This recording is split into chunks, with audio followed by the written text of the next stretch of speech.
Bonjour et bienvenue à bord pour une nouvelle vidéo. Aujourd'hui je vais vous faire le bilan financier de notre première année en bateau.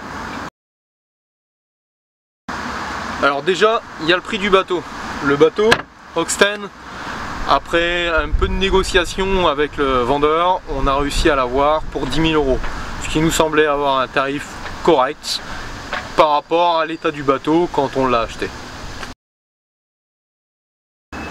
Alors déjà, il y a le matériel de sécurité obligatoire à bord.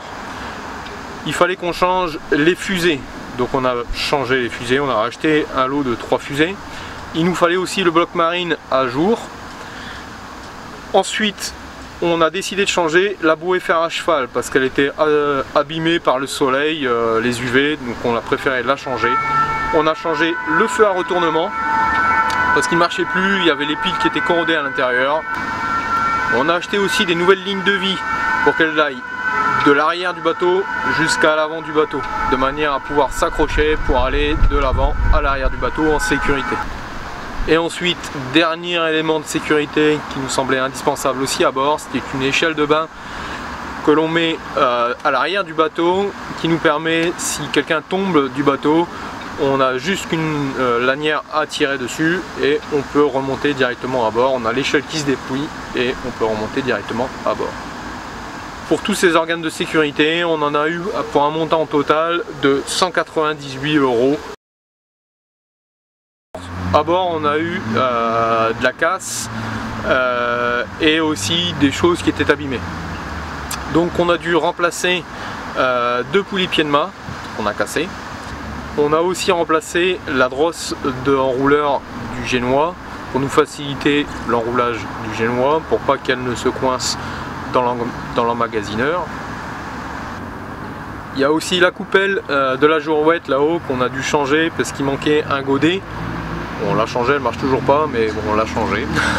On a changé aussi une filière qui était complètement effilochée sur un bord, donc on a préféré la changer. Ensuite, à l'intérieur, on a aussi le chargeur de batterie qu'on a dû changer. Et au niveau des WC pour la chasse d'eau, on avait une fuite au niveau de la pompe. Donc on a dû aussi racheter une pochette de joints pour remplacer les joints de la pompe des toilettes.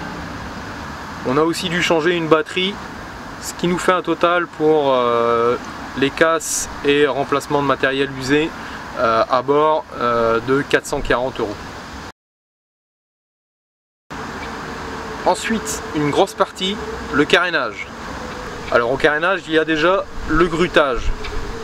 On parle du grutage, donc la sortie d'eau du bateau, la mise du bateau sur les berres et la remise à l'eau, donc un deuxième grutage pour remettre le bateau à l'eau. Alors les travaux effectués au carénage, on a repassé un primaire époxy sur toute la coque du bateau. On a remis un produit anti-rouille sur la quille. On a aussi remis l'anti-fouling sur la coque du bateau entièrement. On a changé un passe-coque au niveau de la cuisine, si je peux appeler ça comme ça. On a le passe-coque qui était complètement mort, donc on l'a changé. On a changé les anodes, donc l'anode en bout d'hélice et l'anode de l'arbre moteur.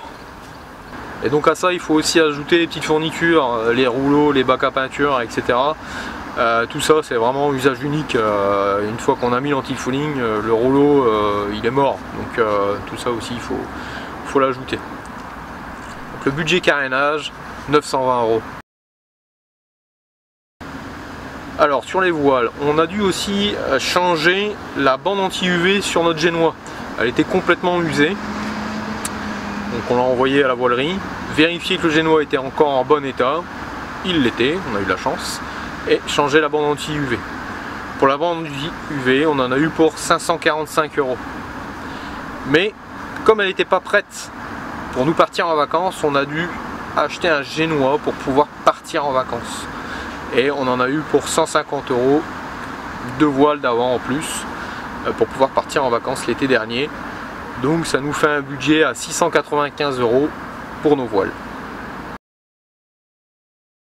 La plus grosse amélioration qu'on a faite au niveau budget et même au niveau visuel et confort à bord, c'est la capote. Ensuite, autre amélioration, on s'est fait une installation solaire, donc on a rajouté un panneau solaire. On a aussi ajouté une défense d'étrave sur le bateau, ça nous permet de nous conforter quand on fait des entrées au port. Et j'ai aussi acheté une antenne girouette, mais je ne l'ai toujours pas posée, alors bon, ça attendra. Donc avec toutes ces améliorations, on en a pour un budget de 2190 €, ce qui est quand même déjà un beau budget. Le confort à bord. On a dû terminer le vaigrage de la cabine à l'avant. On a changé les matelas de toute la literie. On a rajouté un écran avec un support écran pivotant au niveau de la table à cartes. On a changé et ajouté des lumières LED. Dans le cockpit, on s'est rajouté 2 sacs Adris, qu'on n'utilise pas comme sac Adris, mais c'est vraiment très pratique pour mettre les gourdes et tout ce qu'on a besoin en navigation. À l'intérieur du bateau, on a aussi rajouté des prises électriques.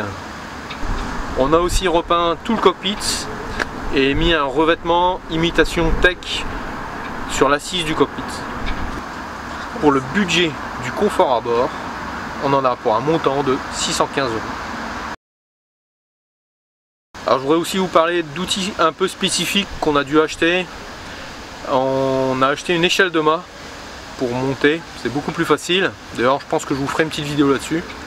Et un baudrier. Pour l'échelle de mât et le baudrier, on en a eu pour 260 €. Alors le budget total pour l'année est de 15 318 €. À ça, il faut aussi ajouter l'assurance et le prix de la place au port. Alors pour l'assurance, je vais vous donner juste des tarifs à titre indicatif. Ça dépend de l'assurance que vous allez choisir. Nous, on est environ à 400 € à l'année pour une zone de navigation bien définie. Donc c'est une zone Europe. Donc ensuite, il y a aussi la place du port à l'année. Nous, on est en bassin intérieur au port du Havre. Ça coûte quand même beaucoup moins cher que si on était au port principal. Et on en a pour environ 1300 € à l'année au port. Alors effectivement, dans tout ce qu'on a fait, il y avait des choses qui étaient importantes de faire, mais il y avait des choses, c'était vraiment pas obligatoire. Vous retrouverez dans le descriptif de la vidéo les détails de tous nos achats. Si je peux vous donner un conseil, achetez un bateau avec lequel vous pouvez tout de suite naviguer. Vous ne serez pas frustré à faire que des travaux. Vous pourrez vous amuser sur l'eau et faire les travaux au fur et à mesure.